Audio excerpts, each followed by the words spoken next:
Hi children, welcome to yet another science class of your new 5th standard. In this class, we are learning about the block joints in our body. In the last class, we learnt what are meant by joints. Joints are nothing but soft structures of the bones which helps us to move, to do all our daily work. And as a continuation, today we are going to learn what are the different types of joints. Joints are of different types. We are going to learn that. Before that, we will read today's portion, and as I told you, you take your textbook, page number 38, and as usual you will keep your fingers on your words and you will follow my reading. Okay, so already we have completed the first paragraph. Now page number 38, you see the last paragraph. Keep your fingers on that. Types of joints. Some joints move and some do not move. Joints in the skull do not move. These joints are called immovable joints. Some joints in the jaw are also immovable.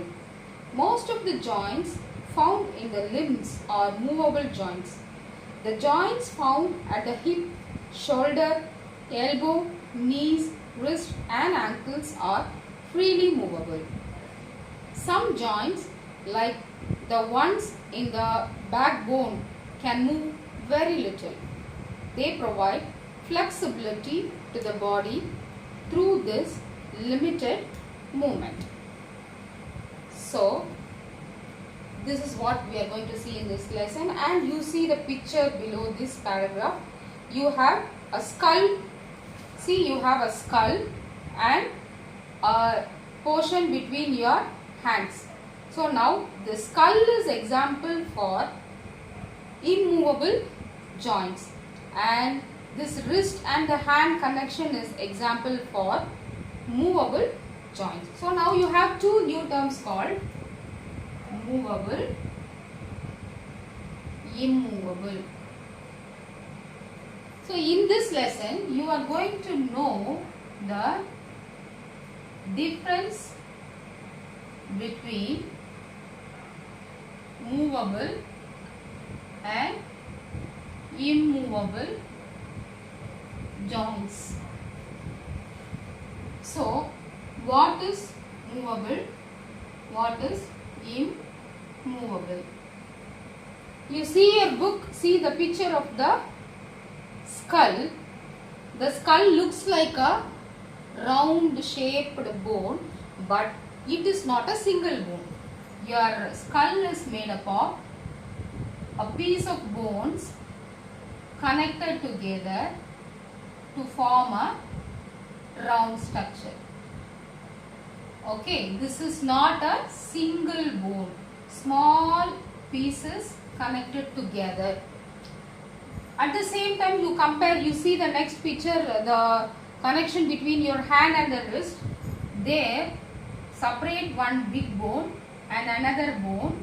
In between, there is a connective joint. Now, this wrist and the hand connection where you have joint, this is called movable joints, because this joints you can move. Though this is separate bone and your hand is separate bone, because of this joint you are able to move. But when you come to skull bone, though it is made up of pieces of bones, they cannot move. So such bones are called immovable bones. So what you do, you just touch your skull and you see you have a continuous bone structure. If you want to move half of the skull in one side, can you do that? No, because of that it is called immovable. That is the bones which cannot be moved. And if you take your wrist, your elbow, your shoulder, your knee, your ankle, you try to move the bones, you can move. So such bones are called movable bones. Now, why we need movable and immovable type of bones? Suppose movable, it is mainly for flexibility. Because of movable joints only, we are able to do almost all the work. Even walking, if our leg bones are so straight, we cannot walk properly. So to do all our works, we need flexibility, and that flexibility can be occurred only because of the movable joints. Then, why immovable bones also there? Now, in our body, immovable bones are there only in mainly two places. One is skull and another one is ribs. What are ribs? See, you touch your upper portion of the stomach. There you have some hard structure. Actually, they are not bones. They are called ribs. You know very well, the ribs are covered, the covering structures of the heart and lungs. So, when they cover the very important vital organs like heart and lungs, they need not move, right? The same way, what is skull? It is covering the brain, and the ribs are covering the heart and lungs. So, when they protect the inner organs, they need not move. There is no need for the movement. Because of that, these bones are provided with immovable ability, and we need flexibility. So these bones are provided with movable nature. Now we will have one generalized discussion. Now, why should we have why should we need to have movable joints? Actually, this is one of your homework questions. See, I am going to give you two questions. Just you copy from here. This you will write in your classwork. Why should we need to have movable joints? You have to see here and write the answer by your own, because we need flexibility, because we need to do our daily work. For everything, only this movable joints will help us. Because of that, we need movable joints. So I expect you to listen me carefully or see this and write the answer. And now we will have one hot question, that is, why do you think ribs and skulls have immovable joints? Now, why do you think ribs and skull have immovable joints? See children, again this is your second question. I have given two questions. This answer you will listen this video and write by your own. Second question is, why do you think ribs and skulls have immovable joints? Here I explained you already.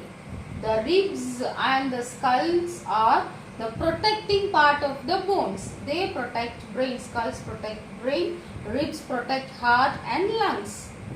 While protecting, they need not move here and there. For that reason, they are provided with immovable joints. That is the answer. So you will listen this and write by your own. With that, you have one more homework, workbook. Take your workbook. You are going to do S2. And already last class S1 homework and other question answers homework, I hope you would have sent. And tomorrow I will let you know the remaining things. Now in your workbook, take page number 40. Page number 40. See, they have given X-ray photo.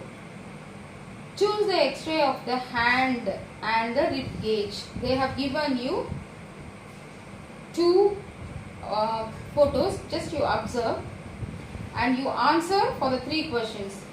Why can your wrist move in so many directions? See, they have given wrist X-ray and you see small pieces of bones are joined together. So now the question is, why can your wrist move in so many directions? The answers, because it has so many small pieces are joined with the joints, and they are movable joints. Because of that, they can be moving any direction. Now the second question is, why does the rib cage have joints? Why are they immovable? The rib cage, again, here the answer is they are combined pieces of small bone structures, and they protect inner organs, vital organs like heart and lungs. Because of that, they are immovable. They need not move there. What would happen if the joints in the ribs were movable? This is your imaginary answers. You can give imaginary answers. You just imagine. See, in Hollywood movie and all, you could have seen, no? When the animals started talking, what will happen? When the birds or fishes and all started living together, talking, building houses and all, how their life will be. Imaginary world, no? Just like that, you imagine your rib. Rib means the chest portion bones which are covering your heart and the lungs. You just imagine if your rib bones are looking just like your wrist finger bones. They can move this side and that side and all. What will happen? You use your imagination.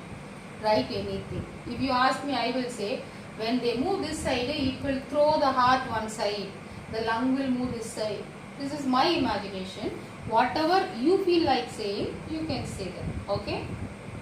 Fine, children. With this, we have come to the end of this class. So, to conclude everything, in the lesson called joints in our body, today we are learning about types of joints. In that you have learned what are the two types called movable and immovable, and the difference between movable and immovable, why movable joints are needed, why immovable joints are needed, and where these joints are present, and what are the uses. These all things you learned in today's lesson, and I hope you would have understood. And I stress that you have to complete these two homeworks. See, two questions are given. One, why should we need to have movable joints? And second question is, why do you think ribs and skulls have immovable joints? So you have to answer for these questions in your classwork, naming as third and fourth questions. And also you have to do your workbook questions, page number 40. Yes, 2 already you could have completed. Yes, 1. Let us meet in another class. Thank you.